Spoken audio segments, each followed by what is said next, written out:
अस्सलाम वालेकुम, very good evening to all of you. Dawn news पर इन फोकस के साथ मैं हूं नादिया नकी। यकीनन आज की सबसे बड़ी खबर सुप्रीम कोर्ट का वो 2-1 का फैसला जो नैब तरामीम के हवाले से किया। तहरीक इंसाफ के चेयरमैन ने नैब तरामीम को चैलेंज किया था और सुप्रीम कोर्ट ने यह कहा था कि वो short and sweet, chief justice of Pakistan ने कहा था जब फैसला महफूज किया था कि वो शॉर्ट एंड स्वीट फैसला देंगे। यकीनन आज का फैसला बहुत सारे सियासी जमातों में उन लोगों के लिए सावर ज़रूर साबित होगा जिनके लिए सुप्रीम कोर्ट ने यह कहा है कि इन केसेस को 7 दिन के अंदर अंदर जो मुताल्लिका एहतसाब अदालतें हैं उनमें वापस से रीओपन कर दिया जाए। अभी तफसीली फैसला तो आया नहीं, लेकिन बहरहाल सुप्रीम कोर्ट ऑफ पाकिस्तान के 2-1 के इस फैसले में यह कहा गया है कि जो चीदा नुकात हैं वो आपको बताते चलें कि अवामी ओहदों पर फाइज शख्सियात के खिलाफ करप्शन केसेस बहाल कर दिए गए हैं। अवामी ओहदों पर फाइज शख्सियात के खिलाफ इंक्वायरीज और इन्वेस्टिगेशंस जो हैं उनको भी बहाल कर दिया गया है। नैब अदालतों से तरमीम के बाद कल अदम करार दिए गए मुकदमात भी बहाल किए गए हैं और साथ ही ख़त्म किए गए मुकदमात 1 हफ्ते के अंदर, जैसे मैंने आपको बताया इब्तिदा में, कि दोबारा एहतसाब अदालतों में लगाने का हुक्म दिया गया है। ये भी कहा है अदालत ने कि नैब को 50 करोड़ रुपए से कम मालियत के करप्शन केसेस की तहकीकात की इजाज़त है। सर्विस ऑफ पाकिस्तान के खिलाफ रेफरेंस फाइल करने की शिक बरकरार रखी गई। आप सब जानते हैं कि नैब में तरामीम की थी जाती हुई हुकूमत, जो यानी साबका हुकूमत थी, और पीटीएम की हुकूमत ने ये की थी, जिसके खिलाफ तहरीक इंसाफ के चेयरमैन सुप्रीम कोर्ट गए थे क्योंकि उनका मानना ये था कि ये तमाम तर तरामीम जो नैब के कानून में की गई हैं ये पार्लियामेंट में बैठे उस वक्त की हुकूमत, खुसूसन पाकिस्तान मुस्लिम लीग नून, पाकिस्तान पीपल्स पार्टी इससे बेनिफिशरी हैं और ये इसीलिए ये तरामीम की गई हैं।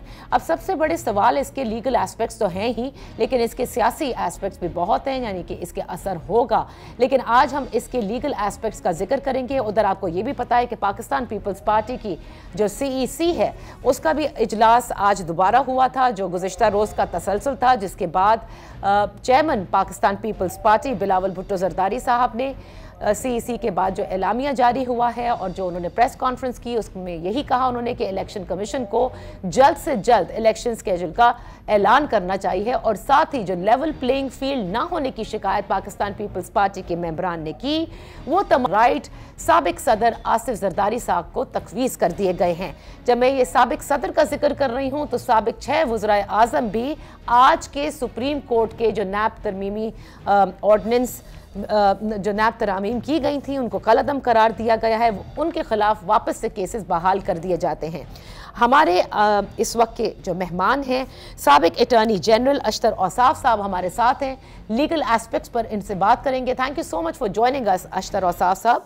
आपसे ये जानना चाहेंगे, पहले तो मैं आपके इनिशियल कमेंट्स लेना चाहूँगी क्योंकि बड़ी बहस रही है कि सुप्रीम कोर्ट इस पर किसी सूरत कोई फैसला नहीं दे सकती क्योंकि ये पार्लियामेंट का इस्तेहकाक है, पार्लियामेंट सुप्रीम है, वो किसी किस्म की भी कानून साजी कर सकती है।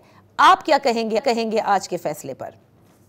देखिए, जो सबसे पहले तो मैं ये बता दूं कि ये कहना कि पार्लियामेंट सुप्रीम है और जो मर्जी वो फैसला कर दे और जो मर्जी कानून साजी कर दे, वो शायद इतनी दुरुस्त बात नहीं है। जो भी पार्लियामेंट फैसला करे उसके ऊपर जो कसौटी है वो है आइन, और आइन की कसौटी पे परखने के लिए सुपीरियर कोर्ट्स हैं। वो सिर्फ सुप्रीम कोर्ट नहीं है, वो हाई कोर्ट्स भी हैं। राइट। सो एक पहलू तो वो हो गया। दूसरा ये कि इस नैब की जो तरामीम की गई उसके अंदर जाने से पहले हमें जरूर देखना चाहिए कि नैब कानून है क्या, क्यों बनाया गया और उसका इतलाक कैसे किया गया।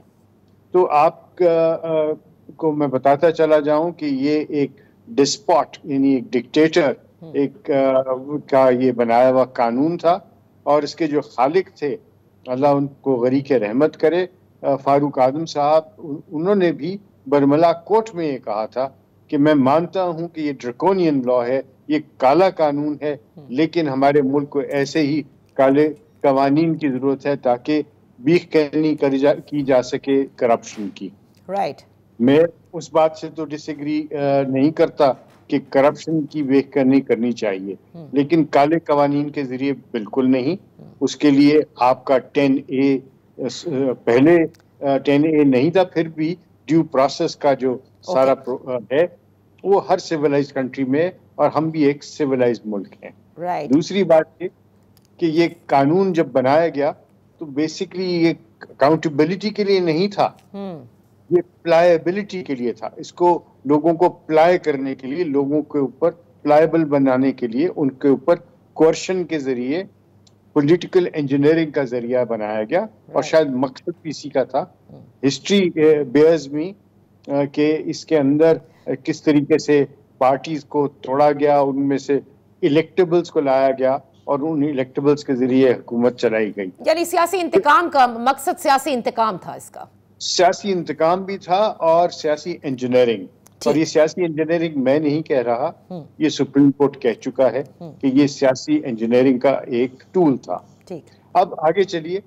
अब ये भी एक मिसगिविंग है लोगों के जहन में कि ये पीडीएम हुकूमत ने किया और अपनी जात के लिए किया। ये भी बिल्कुल गलत है। पीटीआई खुद इस सारे मामले को पार्लियामेंट्री कमेटीज में देखती रही है। लॉ कमेटी के अंदर उनके अपने एमएनएज और सेनेटर्स बैठ के इन का जायजा लेते रहे हैं। कमेटी फारूक नाइक साहब की सरबराही में बनी थी और वो मेरा ख्याल है कमोबेश 10 साल पहले बनी थी। और इसके अंदर फिर जाहिद हामिद साहब भी इसको देखते रहे एज लॉ मिनिस्टर। उसके बाद तारड़ साहब ने इसको देखा। तो ये ऐसा नहीं है कि ये एक दिन उठा जिस तरह मुशर्रफ ने एक दिन में कवानीन बना दिए थे, उस तरह नहीं है। लेकिन अशरफ साहब, कता कलामी के लिए माफी चाहूंगी, तहरीक इंसाफ ये कहती है कि जो पीडीएम की गवर्नमेंट है उन्होंने अपने सारे करप्शन केसेस को खत्म करने के लिए जो तरामीम 2022 में की, ये उसके हवाले से बात हो रही है। ये भी एक मिस इन्फॉर्मेशन है, ये डिस इन्फॉर्मेशन है। कोई भी कानून का तालिब इल्म भी आपको ये बताएगा कि वो केसेस खत्म नहीं हुए। कोई केस खत्म नहीं किया गया। तरामीम के जरिए इन केसेस में क्या किया गया? सबसे पहले बेल का हक दिया गया, जो कि बुनियादी हक है, जिसके मुतालिक सुप्रीम कोर्ट बारहा कह चुकी कि बेल का इख्तियार देना जो है वो ट्रायल कोर्ट को दिया जाना चाहिए। पहली बात। नंबर 2, सुप्रीम कोर्ट और हाई कोर्ट बारहा कह चुकी हैं कि मेगा करप्शन के केसेस का कोई मयार बनाए, उस मयार के तहत सिर्फ वो बड़े केसेस भेजे जाएं नैब को जो कि खास रकम से, खास मालियत से ज्यादा के हों। तो इसलिए एक मयार लिख दिया गया 50 करोड़ का। तो ये किसी को बचाने के लिए नहीं था, बल्कि सुप्रीम कोर्ट की जजमेंट के इम्प्लीमेंटेशन का एक हिस्सा था। तीसरी बात ये कि बारहा सुप्रीम कोर्ट कह चुकी है, हाई कोर्ट्स कह चुके हैं, और आपका आइन भी इस चीज का मतकाजी है। और कहता है आइन कि आप किसी को बगैर सबूत के, बगैर किसी चीज के उसको मतून नहीं कर सकते। He is innocent until proven guilty. और सुप्रीम कोर्ट तशरीह कर चुकी है नए के कानून को कि इसके अंदर बारे सबूत उस पे होगा जो कि इल्जाम लगा रहा है। होता ये था और होता चला है। 4-4 साल लोगों को जेल में रखा गया और जेल में रख के बाद में ये कहा गया कि इनके खिलाफ कोई सबूत नहीं मिला। ये हो रहा था जिसको करेक्ट करने की कोशिश की गई थी। ए रॉन्ग वाज बीइंग करेक्टेड। और एक लेगेसी जो एक डिक्टेटर की थी उसको खत्म करने की कोशिश की गई। और अनफॉर्चुनेटली ये ऑर्डर जो है इसने उस लेगेसी को रिवाइव कर दिया है। आज का ऑर्डर आप देखते हैं कि उस वापस लेगेसी को, जिसमें आपने कहा कि पॉलिटिकल इंजीनियरिंग के लिए, सियासी इंतकाम के लिए नैब को इस्तेमाल किया गया, आप कहते हैं उसका रिवाइवल हुआ है। जी, और इसके अलावा आपको मैं ये बताऊं कि ये 90 दिन का रिमांड, ये बेल का इख्तियार किसी भी अदालत बशमूल हाई कोर्ट से ले लिया गया था, उसको वापस किया गया। और मैं हैरान हूं इस बात के ऊपर कि जब जो आपकी ह्यूमन राइट्स की जो तकाजे हैं उनको जब मीट करने के लिए लॉ बनाया गया, तो उसी सुप्रीम कोर्ट ने जो ये कहती है कि हम ह्यूमन राइट्स को जो है इम्प्लीमेंट करने के बेड़ा उठाए हुए हैं, उसी ने उसको रिवर्स कर दिया। अब और वो भी एक शॉर्ट ऑर्डर के जरिए। तो अब मुझे ये बताएं अशतर औसाफ साहब कि अब क्योंकि ये तो अब 2-1 का फैसला है और आ गया है, अब निगरान जो हमारी हुकूमत है, हम उनका ये कहना है कि जब तक कि वो फैसला तफसीली आ नहीं जाता, वो पढ़ नहीं लेते, लॉ डिपार्टमेंट देख नहीं लेता, इसके ऊपर कोई कमेंट नहीं कर सकते। बट सवाल ये पैदा होता है कि इस फैसले के खिलाफ रिव्यू में निगरां हुकूमत नहीं जाना है? अगर जाना है तो, अगर वो फैसला करे। मैं बताऊं आपको कि ये चूंकि एक नॉन पार्टिजन हुकूमत है, इसका कोई पॉलिटिकल एजेंडा नहीं है, ना हो सकता है, तो और जो सारा कुछ किया गया वो भी नॉन पॉलिटिकल था। उसके अंदर कोई केस बंद नहीं किया गया था, वो सिर्फ और सिर्फ मुतलका अदालतों को भेजे गए थे और उन्होंने चलना था। ये नहीं है कि वो केसेस उनमें लोग जो है बरी हो गए थे। बिल्कुल ऐसा नहीं है। इस कानून ने किसी को भी बरी उज़्मा नहीं ठहराया और इसमें ना सिर्फ निगरान हुकूमत की बात है, उन लोगों को जिनको सुना ही नहीं गया और उनके खिलाफ आपने फैसला सुना दिया, उनको भी हक होगा रिव्यू में जाने का। अच्छा। उसके अलावा जजमेंट्स हैं इसके ऊपर कि जब तक कि कोई कानून जो है वो जब उसको चेंज किया जाता है तो वो पार्लियामेंट जो है उसका इतलाक जो होगा वो होगा प्रोस्पेक्टिवली।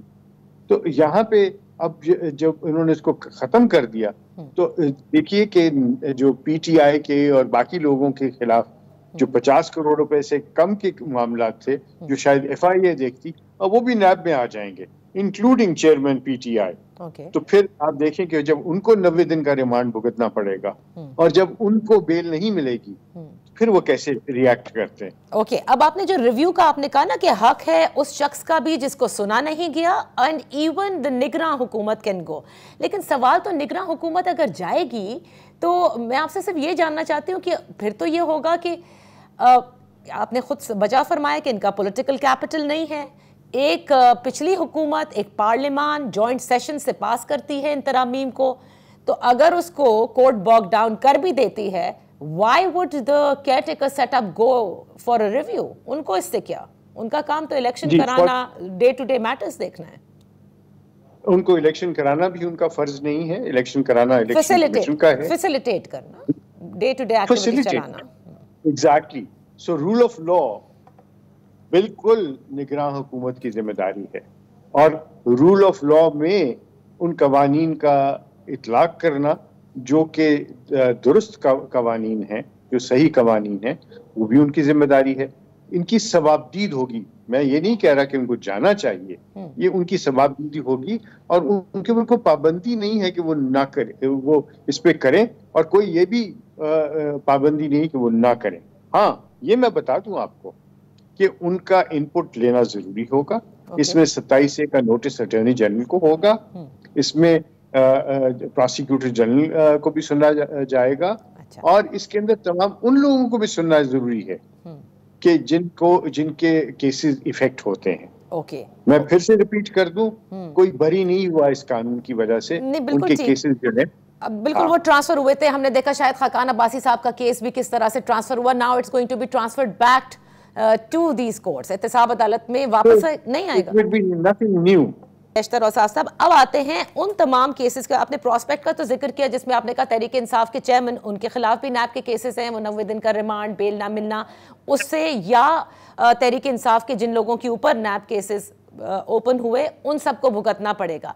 लेकिन जो पिछले गुजर चुके हैं, जैसे आज मैंने सुना राना सनाउल्लाह साहब कह रहे थे कि हम तो भुगत चुके हैं इस इन्वेस्टिगेशन को, अब बारी तहरीक इंसाफ की होगी और अब उनको पता चलेगा कि तरमीम क्यों की गई थी।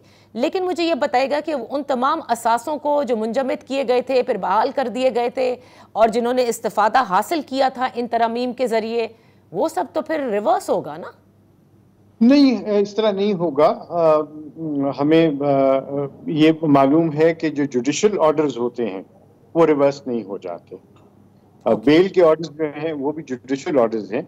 अगर ये लिखा होता कि नैब के कानून के जो भी पाबंद सलासिल हैं इस कानून के इतलाक के बाद वो सब जमानत पे रिहा हो जाएंगे तो वो और बात थी। लेकिन अगर उनके केसेस जो हैं वो नैब अदालतों ने जमानत पे किए तो यहाँ कोई ऐसी बात नहीं है कि वो वापस जेल चले जाएंगे, ऐसा नहीं है, नंबर 1। नंबर 2, जो लोग मेरिट के ऊपर बरी हो चुके हैं उनके केसेस जो हैं वो रीओपन नहीं होंगे। नंबर 3, जो केसेस ट्रांसफर हुए हैं वो वापस एहतसाब अदालत में आ जाएंगे। नंबर 4, अब आने वाले दिनों में जो नए केसेस हैं वो भी एहतसाब अदालत में जा सकेंगे, भले वो 50 करोड़ रुपए से कम के हों।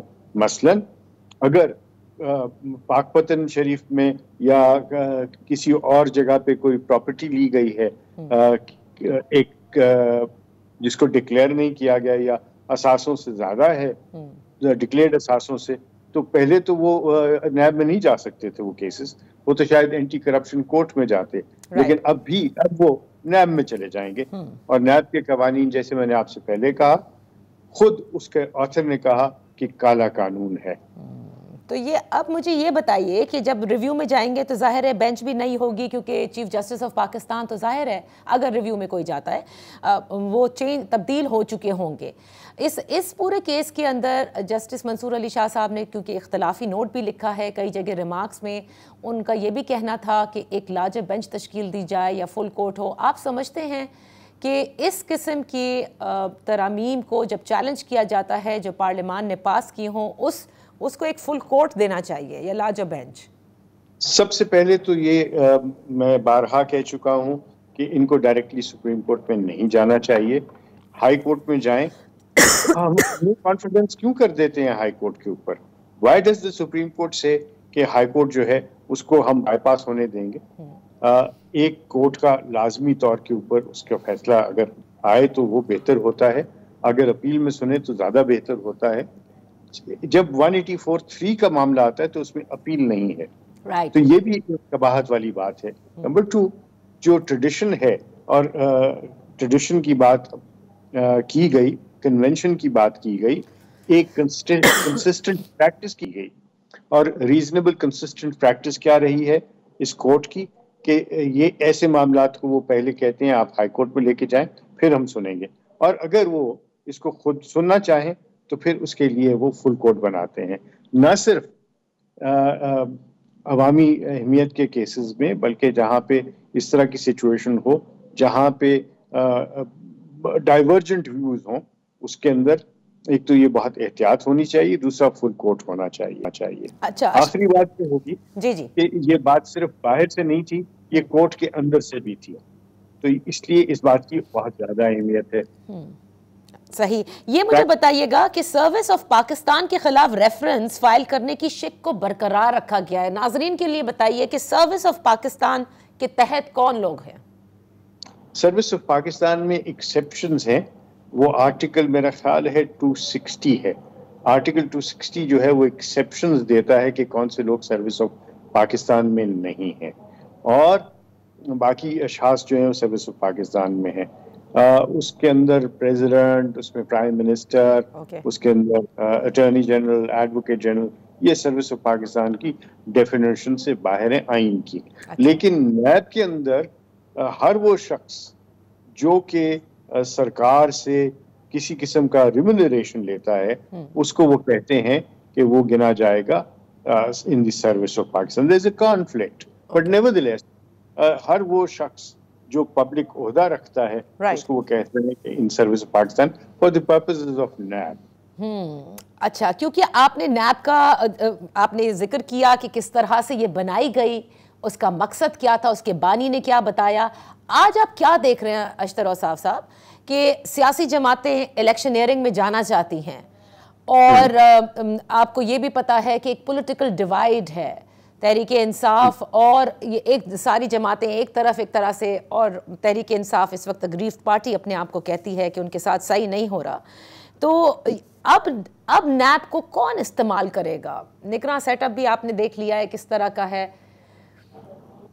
स्पीकिंग फॉर माई सेल्फ, मैं ना सिर्फ नैब को पॉलिटिकल इंजीनियरिंग का, जिस तरह सुप्रीम कोर्ट ने भी कहा, मुर्तकब समझता हूँ, और समझता हूँ कि this is an evil itself. वो उसमें एक और बड़ा पहलू है जिसके ऊपर बहुत कम लोगों ने बात की, लेकिन मैं चाहता हूँ कि मैं इसके ऊपर जरूर बात करूँ कि उसने ब्यूरोक्रेटिक जो आपका एक अमल है उसको और स्लो कर दिया, बल्कि बहुत सारी जगहों पे लोगों ने फैसला करने से इनकार कर दिया हुआ है कि जनाब हमें नैब आके पकड़ेगा, उनको कौन पकड़ेगा। सही काम करना भी लोगों ने छोड़ दिया था। दूसरा, इसके अंदर जितने भी आपके जो ठेके हैं, जिसके अंदर आपके कोई कंस्ट्रक्टिव काम हो रहे हैं या ये चीजें, उसमें भी लोग जो हैं उन्होंने हिस्सा लेना छोड़ दिया कि हम पे नैब को कौन केसेस खुल भुगतना जाएगा। जी।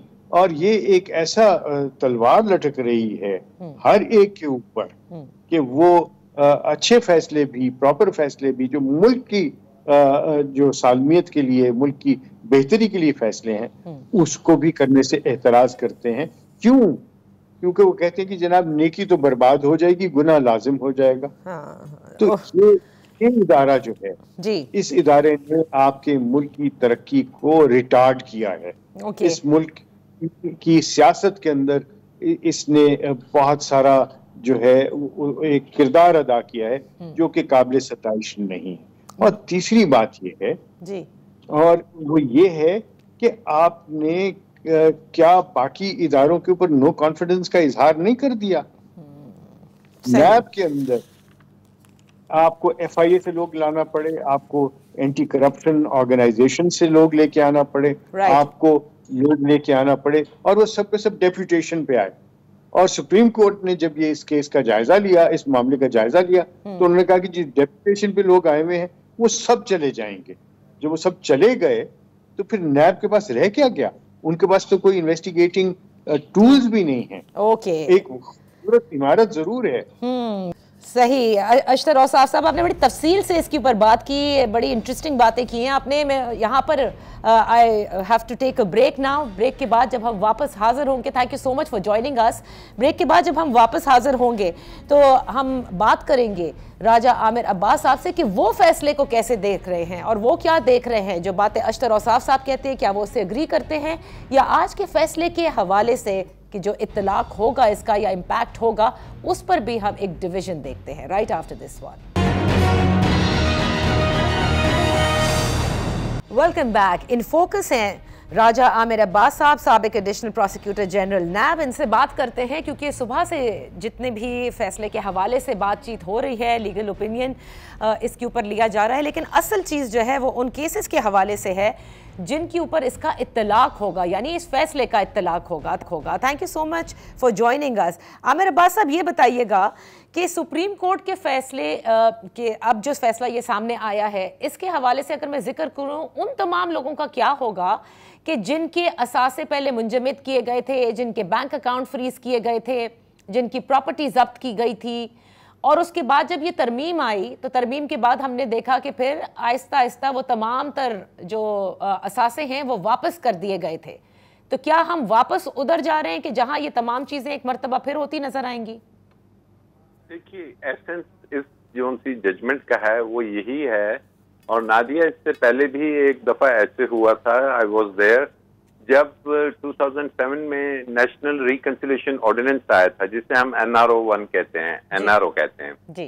तो उस वक्त भी बहुत से करप्शन के केसेस जो नैब में पेंडिंग थे वो NRO के नतीजे में खत्म कर दिए गए थे, लेकिन सुप्रीम कोर्ट के फुल बेंच ने वो केस सुना और अल्टीमेटली दे डिसाइडेड कि जी ये कानून से मुतसादम है, आईने पाकिस्तान से मुतसादम है, एंड दे रूल्ड कि जी इट इज नॉन एज जैसे कि ये एग्जिस्ट ही नहीं करता था। एंड देन व्हाट हैपेंड कि वो तमाम केसेस जो कि उसके नतीजे में बंद कर दिए गए थे वो जिस स्टेज पे थे उसी से दोबारा री ओपन कर दिए गए, जिसमें सुप्रीम कोर्ट का ऑर्डर ही काफी होता है। अब भी चूंकि सुप्रीम कोर्ट का ऑर्डर आ चुका है तो कोई भी इंक्वायरी हो, कोई भी इन्वेस्टिगेशन हो, कोई भी रेफरेंस जो पेंडिंग ट्रायल होगा ट्रायल कोर्ट में या इवन अपील हो जो कि क्लोज कर दी गई, टेकिंग हेल्प ऑफ या in the garb of those amendments जो टेलर्ड अमेंडमेंट्स थी, जो कस्टम मेड अमेंडमेंट्स थी, जो कि केसेस को सामने रख के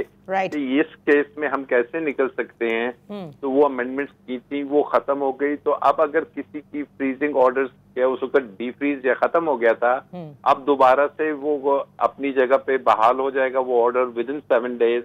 वो इंक्वायरी दोबारा से शुरू हो जाएगी, वो इन्वेस्टिगेशन शुरू हो जाएगी, अगर रेफरेंसेस कोई 50 से ज्यादा अदालतों ने रेफरेंसेस वापस भिजवाए थे, वो रेफरेंसेस दोबारा से उसी स्टेटस पे आ जाएंगे। अच्छा। और ये चल पड़ेगा सिलसिला नैब की अदालतों में और नैब के अदारे में। अच्छा, तो लेकिन इसमें मैं आई बी वेरी स्पेसिफिक। आपको याद होगा कि जो साबिक वजीर खजाना है इसहाक डार साहब, उनकी प्रॉपर्टीज के हवाले से क्या किया गया था, पनागाह बना दी गई थी कोर्ट के ऑर्डर पर, वहाँ पार्क बना दिया जाए। फिर उसके बाद जब वो मुल्क वापस आए तो उन्होंने सरेंडर किया अपने आप को एहतसाब अदालत के सामने। बाद में फिर वो तरमीम होती है, तरामीम के बाद जो है ये तमाम तर प्रॉपर्टीज एंड एवरीथिंग वो गिवन बैक टू हिम। उसमें मैंने आपसे तनाजुर में पूछा कि इसी तरह से और भी बहुत सारे लोग हैं जिनके बैंक अकाउंट्स फ्रीज हुए थे, तो क्या हम उस वापस पोजीशन पर जाने को हैं अब? बिल्कुल जी, देखिए अगर तो उसके नतीजे में उन्होंने डिस्पोज ऑफ कर दिए कोई प्रॉपर्टी, फिर तो थर्ड पार्टी राइट क्रिएट हो जाएगा, वो शख्स भी आ जाएगा। लेकिन नैब के अंदर ही सेक्शन 23 है जो ये कहती है कि नैब की पेंडेंसी में, इन्वेस्टिगेशन या ट्रायल की पेंडेंसी में अगर कोई ट्रांजैक्शन होती भी है तो वो वॉइड है। तो आई बिलीव के अल्टीमेटली वो चीजें दोबारा नैब के कब्जे में आ जाएंगी, उसका फ्रीजिंग ऑर्डर बहाल हो जाएगा, क्योंकि फ्रीजिंग ऑर्डर नैब के चेयरमैन जब देते हैं तो वो कोर्ट कंफर्म करती हैं। तो जब अदालत से कंफर्म हुआ है तो वो दोबारा ये तमाम चीजें खुल जाएगी। वो जैसे रमजान शुगर मिल का एक केस था, उसको बंद कर दिया गया कि जी ये 50 करोड़ से कम का इसमें जो रेफरेंस का अमाउंट है वो दोबारा से खुल जाएगा। इसी तरीके से ओमनी ग्रुप के बहुत से केसेस थे, जरदारी साहब के केसेस थे और शरीफ फैमिली के केसेस थे, वो तमाम के तमाम जोन से हैं। जब तक के या तो रिव्यू में इस ऑर्डर को सस्पेंड कर दिया जाए या कुछ स्टे दे दिया जाए, अदरवाइज ये अपनी स्पीड पे चलेगा। और नैब भी तैयार है इन केसेस को चलाने के लिए, क्योंकि नैब के पुराने चेयरमैन ने रिजाइन दिया, डिप्टी चेयरमैन ने रिजाइन दे दिया, प्रोसिक्यूटर जनरल ने रिजाइन दे दिया। अब जो नैब की नई टीम होगी, ऑब्वियसली वो इनके लिए, इनके साथ पॉलिटिकली एफिलिएटेड या इनकी अपॉइंटी नहीं होगी, तो वो in the light of supreme court decision वो बड़ा फ्री एंड फेयर किस्म का, और जो मौजूदा हुकूमत का स्टांस भी है we have to curb this cancer of corruption, इसको हमने खत्म करना है। तो मुझे लगता है कि अब बड़ी स्ट्रेंथ के साथ नैब एक्टिवेट होगी। अच्छा, लेकिन आपने कहा स्ट्रेंथ के साथ एक्टिवेट होगी, आपने कहा ये जो तरामीम थी ये टेलर्ड थी या कस्टम मेड थी, क्योंकि मादियो नज़र में जो बेनिफिशरीज थे इन तरामीम के वो थे जो पार्लियामेंट का हिस्सा रहे थे, यानी साबका हुकूमत जिन्होंने ये तरामीम की थी। मैं आपसे ये जानना चाहती हूँ, लेकिन नैब के हवाले से भी तो इस कदर तनकीद है, नैब प्रोसिक्यूशन से ज़्यादा प्रोसिक्यूशन करती नज़र आई है। और ये बात ढकी छुपी नहीं है कि सियासी इंतकाम के लिए केसेस बनाए गए हैं, नैब प्रेशर में रहा है कि इसके खिलाफ केस खोलो, उसके खिलाफ केस खोल दिया जाए। फिर खुद परफॉर्मेंस भी तो देखे ना कि मतलब चालान पेश ही नहीं करते, कब तक हिरासत में रखते, तो इन तमाम सवालों के जवाब कौन देगा फिर? You are correct, I agree with you कि नैब को अगर आप हिस्ट्री देखें तो it has been used for political arm twisting, political victimisation, it has been used for making kings parties बनती रही। लेकिन क्या इसमें नैब कवानीन का कोई ऐसा अमल दरामद था, या नैब का जो स्ट्रक्चर है उसकी वजह से उसको मिसयूज किया गया? नैब के कवानीन तो अपनी जगह पे हैं, अब उसका जो स्ट्रक्चर है जिसको रिस्ट्रक्चर करने की जरूरत है कि how a chairman is appointed, how a prosecutor general is appointed, how the other investigating officers और जो उस अदारे में दीगर अफराद हैं वो पॉलिटिकली एफिलिएटेड हैं या पॉलिटिकल पार्टीज उनको लाके बैठाते हैं, और उनको बैठाते ही इस पर्पस के लिए हैं कि उन्होंने नैब के करप्शन को एलिमिनेट नहीं करना बल्कि फैसिलिटेट करना है अपने बॉसेस को जिन्होंने उनको अपॉइंट कराया और उनकी मदद करना है। लेकिन अगर अब दैट्स व्हाई आई सेड कि वो टीम चेंज हो गई कि जो कि पॉलिटिकल अपॉइंटीज थी।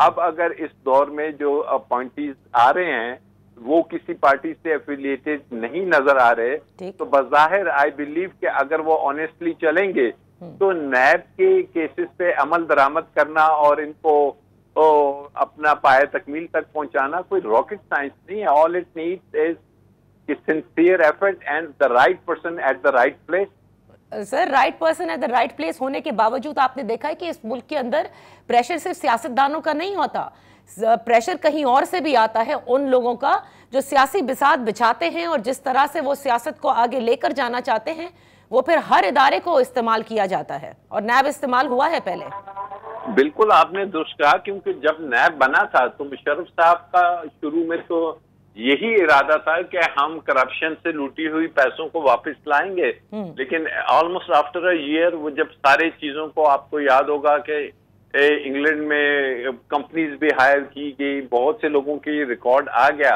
लेकिन फिर वो अपने चैनल से हट गया और फिर वो पॉलिटिकली मैन्यूवरिंग्स के लिए इस्तेमाल होना शुरू हो गया, जिसको ना सिर्फ उस वक्त के जो चेयरमैन जो कि सर्विंग जनरल्स भी थे, दूसरे भी थे, उन्होंने माना कि जी अल्टीमेटली इसको मिसयूज किया। अब भी अगर मिसयूज करना है वो तो आपके और हमारे हाथों में है।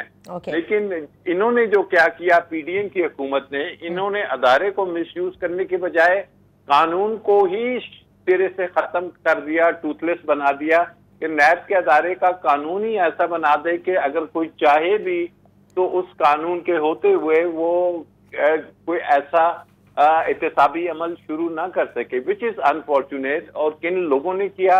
उन लोगों ने किया कि जिनके अपने केसेस थे, जैसा आपने कहा, और पीडीएम के सीनियर लीडर और जो मिनिस्टर थे खुर्रम दस्तगीर ऑन रिकॉर्ड इलेक्ट्रॉनिक मीडिया पे आके कहते हैं कि जी हमारी हुकूमत तो मेगा करप्शन केसेस को खत्म करने के लिए आई है।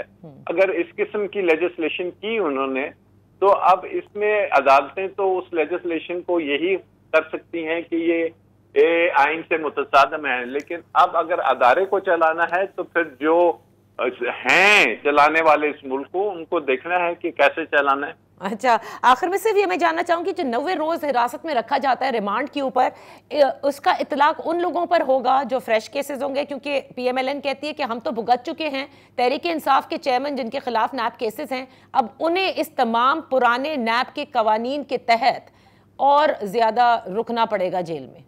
नहीं, I haven't seen the judgement, but I think ये जो नैब की तमाम अमेंडमेंट्स को ओवरटर्न नहीं किया गया, सिर्फ वो अमेंडमेंट्स जो कि चैलेंज हुई थी, एंड उसमें ये जो रिमांड वाली है 90 डेज की, और जो बेल की फैसिलिटी दी गई है, और कुछ दीगर हैं जो पॉजिटिव थी, उनको चैलेंज नहीं किया गया, तो वो मेरे ख्याल अपनी जगह पे मौजूद रहेंगी। बहुत बहुत शुक्रिया राजा आमिर अब्बास, साबिक एडिशनल प्रोसिक्यूटर जनरल नैब, हमारे साथ थे। एक छोटी सी ब्रेक लेते हैं।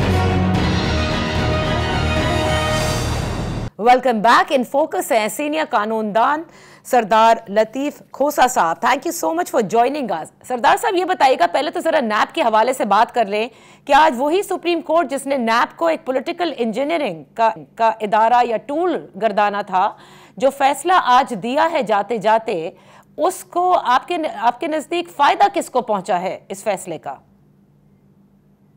देखिए, मेरे ख्याल में फायदा तो पाकिस्तान को पहुंचा है, फायदा अवाम को पहुंचा है, और अगर नुकसान हुआ है तो उनको नुकसान हुआ है जो माशाल्लाह इस लूट और प्लंडर, इस धरती माँ को जिस तरह से लूटा गया है, और जिस तरह से इन्होंने बाहर दौलतें अपनी स्टैश की हुई है, और जिस तरह से ऑफशोर कंपनियां बनाई थी, और जिस तरह से पार्कलैंड फ्लैट्स बने थे, और जिस तरह से हुदैबिया पेपर मिल्स बनी थी, और जिस तरह से मनी लॉन्ड्रिंग की थी, और जो केसेस अपने क्लोज करवाए थे, ये पर्सन स्पेसिफिक लेजिस्लेशन थी, एक एक केस सामने रख के ये तरमीम की गई थी।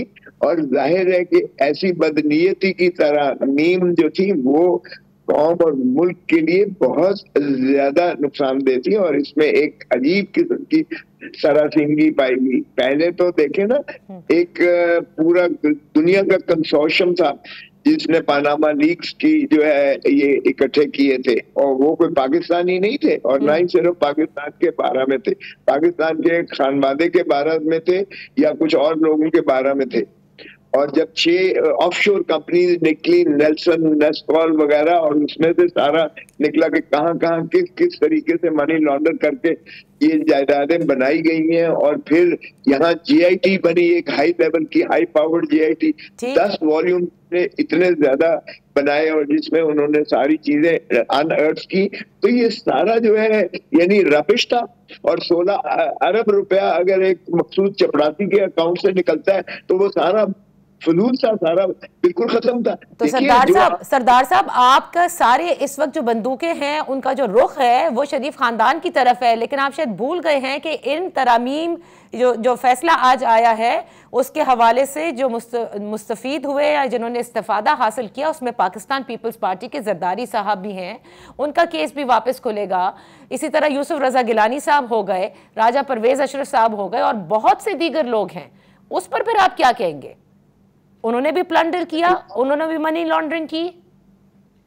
नहीं देखें, क्योंकि मैं उनके केसेस में मैं खुद वकील रहा हूं और ये केसेस भी मैं उस कमेटी का हेड था जो चेयरमैन बिलावल भुट्टो जरदारी ने बनाई थी।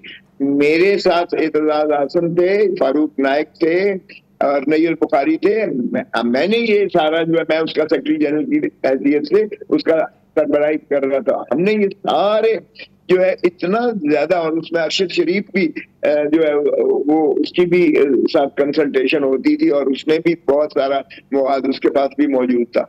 तो ये देखें, जिंदा मक्खी निगलना बड़ा मुश्किल है। कम से कम मैंने तो सारी चीजें ये अपने आंखों से देखी हैं और फिर उसके बाद DIT ने इसका अहाता करके और सारी शवाहिद इकट्ठे करके किए। अगर आप इनके सारे कोई केसेस मतलब इस तरह से कर देते हो कि कानून में ही तरमीम कर देते हो, तो फिर किस तरह से आप जस्टिफाई करते हो इनॉग्रेशन? जो आपने बात की कि देखें, हाँ तोशा खाना में बिल्कुल है, जरदारी साहब भी है, उसमें यूसुफ रजा गिलानी भी है, नवाज शरीफ भी है। इमरान खान को तो चले आपने सजा कर दी है, लेकिन अगर तो तोशा खाने को अब आपने खत्म किया है, तो तोशा खाना में अगर एक अप्रेजल होती है, अप्रेजल उस कमोडिटी की होती है या गाड़ी की होती है या जो भी होती है, तो फिर उसके बाद अगर आप पैसे दे देते हो, तो फिर अगर उसमें आप समझते हो कि पैसे कम दिए तो आप पैसे तकाजा कर लो। जिस तरह आप टैक्स अगर कोई कम देता है तो वो FPR उसको नोटिस दे के कहती है भाई इतना आपके जिम्मे आप दे तो जमा करवा दो, लेकिन आप उसको पापा सलासल कैसे कर देते हो? ये क्रिमिनलिटी कैसे हो जाती है? तो बात क्या, वो तो केसेस जो भी हैं अपना अपना हर कोई करेगा, लेकिन जिस भौने तरीके से इस हुकूमत ने, TDM की हुकूमत ने इन कवानीन को पर्सन स्पेसिफिक करके सारे केसेस खत्म किए हैं, मैं इसको मार्कतुल आरा फैसला समझता हूँ। बहुत अच्छा किया है और सभी को जो है कानून के दायरे में फेस करना चाहिए। अगर अब आप एक शख्स को फेस कर रहे हो, प्रोसिक्यूट कर रहे हो, तो फिर मुझे समझ नहीं आती है कि फिर डिस्क्रिमिनेशन और क्या होता है। सरदार साहब, जब आप कहते हैं कि जिंदा मक्खी निगलना मुश्किल है, तो आप ये कह रहे हैं कि जो केसेस नून लीग के पार्टी से ताल्लुक रखने वाले लोग और जो पीपल्स पार्टी के केसेस हैं, वो इसका मतलब बिल्कुल ठीक केसेस हैं। Is that what you trying to say? नहीं, पीपल्स पार्टी के केस तो बिल्कुल लगभग है। मैंने तो चूंकि उसमें खुद भी रहा हूँ, उसमें कोई ऐसी जो है चीज नहीं है कि मनी लॉन्डर किया हो, बाहर कोई प्रॉपर्टीज और एसेट्स बनाए हो, कोई ऐसा केस नहीं चल रहा है। नून लीग, आपका मतलब नून लीग था। अब आ जाते हैं रिव्यू की तरफ। मुझे बताइएगा कि आपको लगता है कि केयर टेकर सेटअप को रिव्यू में जाना चाहिए, क्योंकि ये एक निगरान सेटअप है। बहरहाल जी, निगरान वजीर आजम का भी केस खुल जाएगा इससे। तो अगर निगरान वजीर आजम का, निगरान काबीना का, वैसे तो इन चीजों से कोई ताल्लुक नहीं होना चाहिए, बिल्कुल। उनका तो ताल्लुक होना चाहिए कि वो एक ऐसी राह फिजा हमवार करें जो शफाफ इलेक्शंस के लिए बेहतर हो। उनका इन चीजों से सरोकार नहीं होना चाहिए, लेकिन जाहिर है कि ये जाएंगे इसलिए कि ये तसलसल है। अब आप देखिएगा कि नवाज शरीफ साहब के लिए ये राह हमवार की जा रही है। फवाद अहमद फवाद को ले लिया, आज चीमा वजीर है, फिर इनका तौकीर शाह वजीर वो है। सारी कैबिनेट में तो नवाज शरीफ साहब के मौजूद हैं जो उनकी बाकियात हैं, तो ये उनका तसलसल चूंकि चल रहा है, ये रिव्यू जरूर करेंगे। अच्छा, आप देख लीजिए। अच्छा, अब नायब तरामीम जो फैसला आया है आज का, क्या उसके इत्तलाक से आपको लगता है शहबाज शरीफ साहब हो गए, इसाक डार साहब हो गए, या जितने वो रहनुमा जिन्होंने नैब केसेस भुगते हैं, उन सब का पाकिस्तान वापस आकर आना मुश्किल होगा? कोई गिरफ्तारी होगी या मसाइल होंगे उनके लिए, क्योंकि तहकीकात तो बहुत से लोग भुगत चुके हैं? अब मेरा नहीं ख्याल ये कोई भी इनमें से वापस आएगा। आप देख लीजिएगा, नवाज शरीफ साहब तो बिल्कुल नहीं आएंगे। अगर कोई बाकियों के लिए राह कोई बनती है, ओपनिंग बनती है, शहबाज शरीफ साहब, क्योंकि शहबाज शरीफ साहब खुद फरमा चुके हैं कि मैं 30 साल से इनका आंखों का तारा हूं, तो अगर ये आंखों के तारे हैं 30 साल से और इनकी एक्सेप्टेबिलिटी है, तो हो सकता है शायद ये तशरीफ ले आए। अच्छा। और वैसे भी बड़े भाई साहब को अगर आना होता या लाना होता तो अपने 16 माह की जो माशाल्लाह बादशाहत थी, जिसमें इन्होंने इसाक डार साहब के भी केस खत्म करवाए, इन्होंने अपना भी करवाया, हमजा शरीफ का भी करवाया, सलमान शरीफ का भी करवाया, तो फिर बड़े भाई साहब को तो आ जाते उस वक्त और उनके भी केस तो खत्म हो जाते। लेकिन बड़े भाई साहब की तो सजा बदस्तूर रही और वो मफलूल भी अदालती बदस्तूर रहे। और इनका 1 महीने का दिया हुआ बयान जो है, बयान अलफी अदालत में कि 1 महीने के बाद बड़े भाई साहब वापस तशरीफ ले आएंगे, वो तो आज तक उसकी तिश्नगी रह चुकी है। वो कानूनी टीम उनकी काम कर रही है। अजराना सनाउल्लाह साहब ये कह चुके हैं। अच्छा सरदार साहब, ये तो बताइए, आप अपने शो कॉज नोटिस का तो बताइए जो पाकिस्तान पीपल्स पार्टी ने आपको दिया है, और 7 रोज में आपने जवाब देना है कि आप कैसे किसी और पार्टी के लीडर को डिफेंड कर सकते हैं, यानी उनका केस आप लड़ रहे हैं। अच्छा, तो जरा देखिएगा कि ये ऐसा नोटिस कभी दुनिया में सुना है कि आप किसी और का केस क्यों कर रहे हैं? क्या मैं पार्टी का वकील हूं? क्या मैं पार्टी की पे रोल पर हूं? क्या मैं पार्टी ही के लिए मुख्तस वकील हूं? माफ कीजिएगा, मैं पहले भी एक नामवर वकील था जब रानी शहीद बेनजीर भुट्टो के और मोहतरम आसिफ अली जरदारी साहब के केसेस किए। उसके बाद मैंने नवाज शरीफ साहब के ने फरमाया कि उस वक्त इकट्ठे थे पीडीएम में, और जावेद हाशमी सदर थे इनके, उनके केस किए, तहमीना सुल्ताना के केस किए, मैंने शेख रशीद का, मैं तो सभी का वकील, पाकिस्तान तो का वकील। दूरियां क्यों बढ़ रही हैं आपकी और पीपल्स पार्टी में, उनकी लीडरशिप और आप में? देखिए, अगर किसी और को ने हुक्म दिया है, कुछ करना मकसूद है, तो फिर जाहिर है कि मैं आउटस्पोकन हूँ। मैं कहता हूँ कि जमहूरियत बहाल करो, मैं कहता हूँ आइन को की बालादस्ती होनी चाहिए, मैं कहता हूँ रूल ऑफ लॉ। मैं बिल्कुल कंडेम करता रहा हूँ कि ये जो लोगों के घरों में जो है वो घुस कर जो है अपना उनकी पामाल की चादर चार दीवारी, औरतों को पकड़ा गया है, बच्चों को पकड़ा गया है, बूढ़ों को पकड़ा गया है, ये इंसानी हकूक की पामाली है। इसमें आपके सहाफी भी आज तक इमरान रियाज है, उसके खिलाफ भी मैंने आवाज उठाई। सरदार साहब, जवाब कब दे रहे हैं आप इस शो कॉज का? आप समझती हैं जवाब देना चाहिए। देखें, जब पीडीएम ने पीपल्स पार्टी को नोटिस दिया तो पीपल्स पार्टी ने क्या किया था? छोड़ दी थी पीडीएम ही छोड़ दी थी। हाँ, छोड़ दी थी, इसलिए कि ये कोई हेडमास्टर वाला और तालिब इल्म वाला रिश्ता नहीं है। आप पीपल्स पार्टी छोड़ देंगे ना, ये मुलाजिम। और ये देखें, ये पार्टी इज्जत के लिए बंदा होती है और ये वॉलंटरी आपकी चाहत होती है, आपकी विल होती है। और 50 साल से मैं इस पार्टी की खिदमत कर रहा हूँ, इसलिए कि बाबा शहीद जुल्फिकार अली भुट्टो की 4 आने की मेंबरशिप में पर मैं पीपल्स पार्टी में हूँ। जब अभी ये ना शादी हुई थी ना बच्चे पैदा हुए थे, और बीबी शहीद की जो है, मैं सीईसी सेंट्रल एग्जीक्यूटिव कमेटी में रानी शहीद बेनजीर भुट्टो ने मुझे रखा था, तो मैं उस वक्त से इसी तसलसल से चाहत से आ। लेकिन फर्क ये है कि उस वक्त ये लोग, बाबा शहीद की भी पीपल्स पॉलिटिक्स थी, वो अवाम की ताकत से जो है हमेशा पावर में आते थे। रानी शहीद बेनजीर भुट्टो भी हमेशा वोट की ताकत से और अवाम की जो है पजीराई से अपना इक़्तिदार में आती थी। अब बदकिस्मती से पीपल्स पॉलिटिक्स की बजाय पावर पॉलिटिक्स हो रही है। पावर पॉलिटिक्स का मतलब ये है कि आप उनकी जो है, अब अवाम की कोई पजीराई, अवाम का कोई हैसियत नहीं रह गई है। अब वोट की कोई हैसियत नहीं है किसी और के हाथ में जो है। Sir, I have to close the show. Just tell me, are you going to be with peoples party या आप छोड़ेंगे, यस और नो? देखें, इज्जत के लिए करता हूँ। अगर इज्जत और तकरीम के साथ होगा मामला तो चलेगा, वगरना मुलाजमत नहीं कबूल किसी की भी।